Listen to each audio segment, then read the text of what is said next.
Hello, ഞാൻ PC Sasikumar. എല്ലാവർക്കും cinema കമ്പം ചാനലിലേക്ക് സ്വാഗതം. ഒറ്റയ്ക്കിരിക്കുമ്പോൾ ഒരാൾ ചിന്തിക്കുന്നത് എന്താണ്, അതാണ് യഥാർത്ഥ അയാൾ എന്ന് പൊതുവെ പറയാറുണ്ട്. ഒരാൾ ചിന്തിക്കുന്നത് പൂർണ്ണമായും സമൂഹത്തിന് മുന്നിൽ പറയുവാനോ അല്ലെങ്കിൽ പ്രവർത്തിക്കാനോ കഴിയുന്നതായിരിക്കില്ല. പല സാമൂഹ്യ നിയമങ്ങളും ധാർമ്മികതയും എല്ലാം തന്നെ പലപ്പോഴും നമ്മുടെ വ്യക്തിപരമായ സ്വാതന്ത്ര്യത്തിൻ്റെയും ആഗ്രഹത്തിൻ്റെയും മുകളിൽ നിയന്ത്രണം ഏർപ്പെടുത്തുന്നതായിരിക്കും. സാമൂഹ്യ നിയന്ത്രണങ്ങൾ കൂടുമ്പോൾ പലപ്പോഴും പബ്ലിക്കായി പല കാര്യങ്ങളും പറയുവാനോ പ്രവർത്തിക്കുവാനോ വ്യക്തിക്ക് കഴിയാതെ വരികയും ചെയ്യുന്നു. പ്രത്യേകിച്ചും സദാചാരത്തിൻ്റെയും ലൈംഗികതയുടെയും കാര്യത്തിൽ സാമൂഹ്യ നിയമങ്ങൾ എന്ന് പറയുന്നത് പലപ്പോഴും വിചിത്രവും ഒരുപാട് നിയന്ത്രണങ്ങൾക്ക് വിധേയവുമാണ്. അങ്ങനെയുള്ള നിയന്ത്രണങ്ങളും സമൂഹം മുന്നോട്ട് വെക്കുന്ന ധാർമ്മികതയും എല്ലാം തന്നെ ഒരു മനുഷ്യനെ പലപ്പോഴും തുറന്നു പറയാനും തുറന്ന് ഇടപെടാനും ഒരിടം കിട്ടാതെ പല കാര്യങ്ങളിലും സ്വയം ഉൾവലിയുകയോ അല്ലെങ്കിൽ നിശബ്ദനാവുകയോ അല്ലെങ്കിൽ രഹസ്യമാക്കി വെക്കുകയോ ഒക്കെ ചെയ്യാറുമുണ്ട്. എന്നാൽ സൗഹൃദങ്ങൾ എന്ന് പറയുന്നത് ഇതിന് ഒരു പരിധിവരെ തുറന്ന സ്വാതന്ത്ര്യം കൊടുക്കുന്നവയാണ്. സമൂഹം നിയന്ത്രണം ഏർപ്പെടുത്തിയ അല്ലെങ്കിൽ പബ്ലിക്കായി പറയാൻ പറ്റാത്ത പല കാര്യങ്ങൾക്കും ഊഷ്മളമായ സൗഹൃദ സദസ്സുകൾ പലപ്പോഴും സ്വാതന്ത്ര്യം കൊടുക്കാറുണ്ട്. അവിടെ പുറം സമൂഹത്തിന് അശ്ലീലമെന്നോ ആഭാസമെന്നോ അല്ലെങ്കിൽ മറ്റേതെങ്കിലും തരത്തിൽ നിഷിദ്ധമായ പല വാക്കുകളും തമാശകളും എല്ലാം തന്നെ തുറന്നു പറയാനും അത് ഉൾക്കൊള്ളാനും ആ സൗഹൃദ സദസ്സിന് കഴിയാറുമുണ്ട്. ദൃശ്യവും അദൃശ്യവുമായ ഒരുപാട് നിയന്ത്രണങ്ങൾക്ക് വിധേയമായി ജീവിക്കുന്ന ഒരു മലയാളിയെ സംബന്ധിച്ചിടത്തോളം നല്ല സുഹൃത്തുക്കൾ എന്നത് വളരെ ആശ്വാസമാണ്, ഏറ്റവും ആവശ്യവുമാണ്. ഇത്രയുമെല്ലാം ഞാൻ പറയാൻ കാരണം നമ്മുടെ രമേഷ് പിഷാരടിയും ശ്വേത മേനോനും തമ്മിലുള്ള ഫോൺ സംഭാഷണവുമായി ബന്ധപ്പെട്ടുകൊണ്ടാണ്. നമുക്കറിയാം, ശ്വേത മേനോനും രമേഷ് പിഷാരടിയും തമ്മിൽ ഒരു അടുത്ത സൗഹൃദം കാത്തു സൂക്ഷിക്കുന്നുണ്ട്. അതിന് കാരണമായ ഒരുപാട് തെളിവുകൾ നമ്മുടെ മുന്നിലുമുണ്ട്. രമേഷ് പിഷാരടിയുടെ വിജയത്തിൽ സന്തോഷം പ്രകടിപ്പിച്ചുകൊണ്ട് പരസ്യമായി അദ്ദേഹത്തിൻ്റെ കവിളിൽ ശ്വേത മേനോൻ കൊടുക്കുന്ന ചുംബനം തന്നെ അതിന് നല്ലൊരു ഉദാഹരണമാണ്. അത്രയും ഊഷ്മളമായ നിസ്വാർത്ഥമായ ഒരു സൗഹൃദം ഉള്ളവർക്ക് മാത്രമേ ഈ രീതിയിൽ ഇടപെടാൻ പറ്റൂ. എന്തിലും അസ്വാഭാവികതയും അശ്ലീലവും കാണുന്ന മലയാളിക്ക് ആ ചുംബനത്തിൽ യാതൊരു തരത്തിലുള്ള അശ്ലീലവും അസ്വാഭാവികതയും അനുഭവപ്പെടാതിരിക്കാനുള്ള കാരണം അവർ തമ്മിലുള്ള ആ ഊഷ്മളമായ ബന്ധം കൊണ്ട് തന്നെയാണ്. അങ്ങനെ അടുത്ത ബന്ധമുള്ള അവർ തമ്മിൽ നടന്ന ഒരു ഫോൺ സംഭാഷണം, അതും ഏകദേശം 1 മണിക്കൂറോളം നീളമുള്ള ഒരു ഫോൺ സംഭാഷണം, അതാകട്ടെ അമ്മയിലുണ്ടായ പ്രശ്നങ്ങളുമായി ബന്ധപ്പെട്ട് അതിൻ്റെ ഭാഗമായ ശ്വേത മേനോനുമായി പ്രശ്നങ്ങൾ പരിഹരിക്കുന്നതിനുള്ള അഡ്ഹോക് കമ്മിറ്റിയുടെ ചെയർമാനായ രമേഷ് പിഷാരടി സംസാരിക്കുകയാണ്.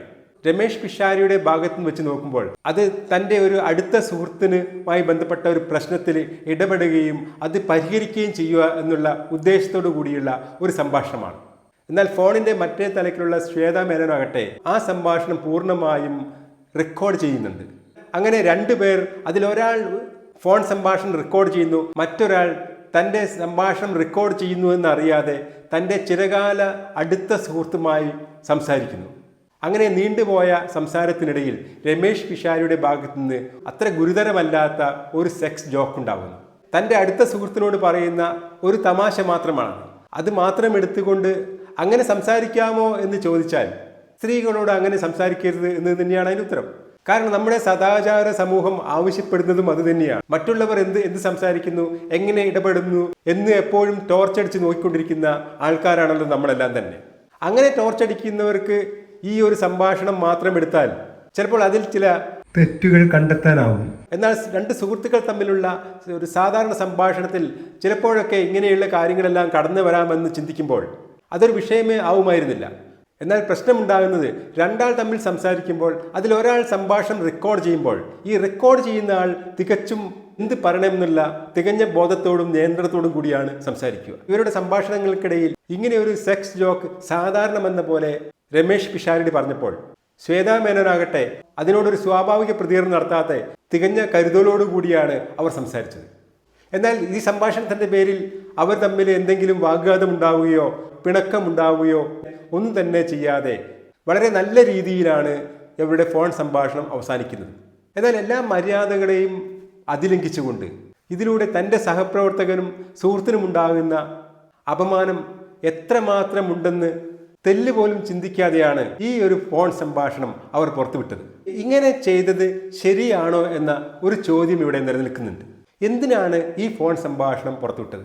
AMMAയിൽ തനിക്കുണ്ടായ പ്രശ്നങ്ങളെ ന്യായീകരിക്കാൻ വേണ്ടിയാണ് ഈ ഫോൺ സംഭാഷണം പുറത്തുവിട്ടെങ്കിൽ രമേഷ് പിഷാരടി ഈ പ്രശ്നത്തിൽ ഒരു കക്ഷിയെ ആവുന്നില്ല. ശ്വേതാ മേനോന്റെ AMMയിലെ പ്രശ്നമെന്നത് രമേഷ് പിഷാരടിയുമായിട്ടുമല്ല. അപ്പോൾ ഇതിൽ ഭാഗവാക്കല്ലാത്ത ഈ പ്രശ്നങ്ങൾക്ക് ഒരു പരിഹാരം തേടാൻ വേണ്ടി മാത്രം വിളിച്ച രമേഷ് പിഷാരടിയുടെ ഫോൺ സംഭാഷണം അദ്ദേഹത്തിന്റെ അനുവാദമില്ലാതെ എന്തുകൊണ്ടാണ് പബ്ലിക്കാക്കിയത്? നമ്മുടെ മുഖ്യമന്ത്രി നിയമസഭയിൽ വള്ളംകളിയെപ്പറ്റി നടത്തിയ പരാമർശം അത് സഭയോട് പറഞ്ഞതല്ല എന്നും അതൊരു ഓഫ് ബെഞ്ച് പരാമർശമാണെന്നുമാണ് സ്പീക്കർ റൂൾ ചെയ്തത്.